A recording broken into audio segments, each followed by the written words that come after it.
Hi guys, നമ്മൾ ഇന്ന് വന്നിരിക്കുന്ന കോഴിക്കോട് ബീച്ചിലാണ്. നമുക്ക് ഇവിടുത്തെ സ്പെഷ്യൽ സ്നാക്സ് എല്ലാം ഒന്ന് ട്രൈ ചെയ്യാം ഗൈസ്.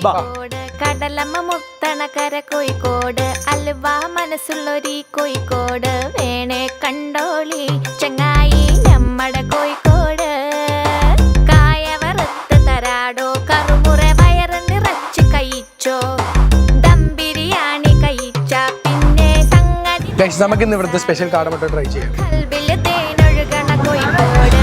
അടുത്തായി നമുക്ക് കോഴിക്കോടും സ്പെഷ്യൽ ആയിട്ടുള്ള കല്ലുമ്മക്കായും ട്രൈ ചെയ്ത് നോക്കാം. എന്തായാലും മിഠായി തെരുവൊരു ബീവി, സൽക്കാരം ഇടുക്കുള്ള ബീവി, മീൻചന്ത വഴിക്കുന്നു കേറി. അപ്പൊ നമുക്ക് അടുത്ത ഐസ് ഒരുത്തി ഒന്ന് കഴിച്ചു നോക്കാം. പുതിയാപ്പ ബീച്ചില് കേട്ടോ